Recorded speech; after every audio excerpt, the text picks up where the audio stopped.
वर्तमान प्रधानमंत्री नरेंद्र मोदी के साथ भी आपको कार्य करने का एक अच्छा अवसर मिला, अनुभव मिला। इनको कैसे देखते हैं प्रधानमंत्री नरेंद्र मोदी को?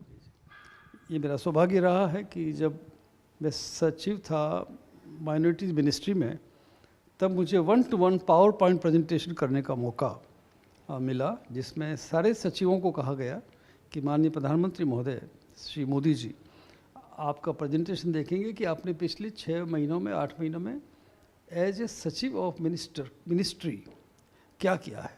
तो अल्पसंख्यक मंत्रालय के सचिव के रूप में मैंने वो प्रेजेंटेशन दिया प्रधानमंत्री जी के घर पे।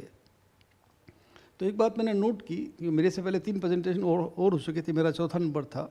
शाम की बात है, ये करीब 6:40 एग्जैक्टली 28 अक्टूबर 2014 की बात है ये। तो इतना अटेंटिवली वो प्रेजेंटेशन को सुनते थे, इतने सटीक उनके ऑब्जर्वेशन थे कि हमको बहुत होमवर्क करके जाना होता था। और उनके जो प्रश्न थे उसके लिए भी अगर आपने होमवर्क नहीं किया है तो आप उनको झेल नहीं सकते थे। तो हमने देखा अच्छा एनालिसिस, ग्रास रूट की पकड़ और अटेंटिव कंप्लीटली सुन के। तो मेरे प्रेजेंटेशन देखने के बाद भी उन्होंने मुझसे 3-4 अच्छे प्रश्न किए, और चूंकि मैं अपनी होमवर्क करके गया था तो जवाब देख के, और फिर उन्होंने अच्छे सुझाव भी दिए। और चांस की बात है कि उस वक्त जो मैंने नई योजनाएं अल्पसंख्यक कल्याण के लिए शुरू की, वो 14 योजनाएं आज भी कामयाबी से भारत सरकार लागू कर रही है अल्पसंख्यक कल्याण के लिए। और मुझे इस बात का फ़ख्र है कि मैंने उन योजनाओं का मैं अवसर रहा हूँ।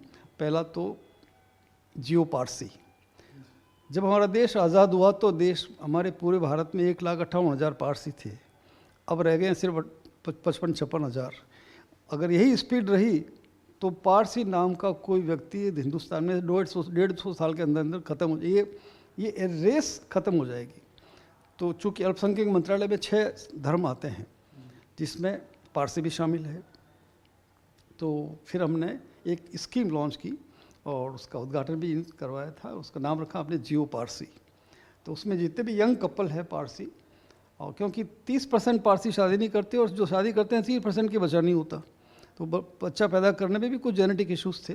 तो हमने उनको confidential fertility consultations by ministry, ताकि उनकी सीक्रेट, उनकी गरिमा भी बनी रहे। और तो हमने वो किया, बहुत सक्सेसफुल हो रही। और न्यूयॉर्क टाइम्स से लेकर वाशिंगटन तक सब में आया कि unique initiative of Indian government to safeguard the dying and extinction rate of the Parsis, और नाम रखा हमने जियो पारसी। उसके बाद फिर मैंने बताया से एक स्कीम हमने लॉन्च की उस्ताद। तो मैं माननीय प्रधानमंत्री जी मोदी जी को इस तरह के क्रिएटिव आइडियाज़ बहुत पसंद आते हैं। तो उन्होंने मेरे से पूछा उस्ताद का फुल फॉर्म क्या है। मैंने बताया था upgradation of skills of traditional arts and crafts, USTAD। ये उनको बहुत अपील किया। फिर मैंने बताया साहब डिजिटल लिटरेसी, हमारे अल्पसंख्यक मंत्रालय के अंदर हमने स्कीम लॉन्च की है। बच्चों को कैसे कंप्यूटर लिटरेट किया जाए, उसका नाम हमने रखा है साइबर ग्राउंड। इसी तरह से जो फॉरेन पढ़ने जाते हैं अल्पसंख्यक समुदाय के बच्चे, उनको स्कॉलरशिप देने के लिए इस योजना का मैंने नाम रखा पढ़ो परदेश। और इसी तरह से मैंने जो UPSC RPSC इस तरह के एग्ज़ाम देना चाहते हैं कम्पिटिटिव, उनको स्कॉलरशिप और कोचिंग के लिए उसका नाम हमने रखा नई मंजिल। तो इस तरह के हमने कोशिश की है कि नाम ई-रिक्शा, जो माननीय गडकरी साहब एज मिनिस्टर उस वक्त इंट्रोड्यूस कर रहे थे, तो हमने भी उस स्कीम को स्वीकार करके लागू किया। उसी स्कीम का नाम हमने रखा रोज़ी रफ्तार। तो ये जो क्रिएटिव आइडियाज़ थे वो उनको बहुत अपील किया।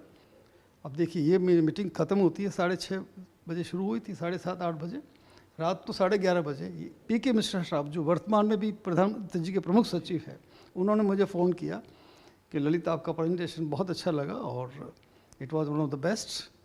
और वो अब जैसे ही पता चला माननीय प्रधानमंत्री जी को कि आप PhD टूरिज़्म में हैं, तो आपका पोस्टिंग अब चेंज कर दिया, कल से आप सेक्रेटरी टूरिज़्म हैं। तो फंडामेंटली ये मैं जो आपके माध्यम से दर्शकों से और भारत के ये जो युवा लोग जो IAS IPS बनना चाहते हैं उनसे शेयर करना चाहता हूँ, अगर आप होमवर्क करके जाओ और सब्जेक्ट की पकड़ लेके जाओ, तो चाहे माननीय राजीव गांधी जी हो, माननीय मनमोहन सिंह जी हो, माननीय मोदी जी हो, और सब्जेक्ट एक्सपर्ट हमारे जितने भी जो जन नेता और जो एक्सपर्ट सीनियर्स हैं, वो पसंद करते हैं कि आप कितनी हार्ड वर्क करके, कितनी मेहनत करके।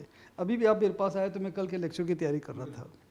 तो this is the approach which I would like to convey to all my young friends who are watching, to become IAS and IPS and other senior officers कि इसका कोई सब्स्टिट्यूट नहीं है हार्ड वर्क और इमेजिनेशन का।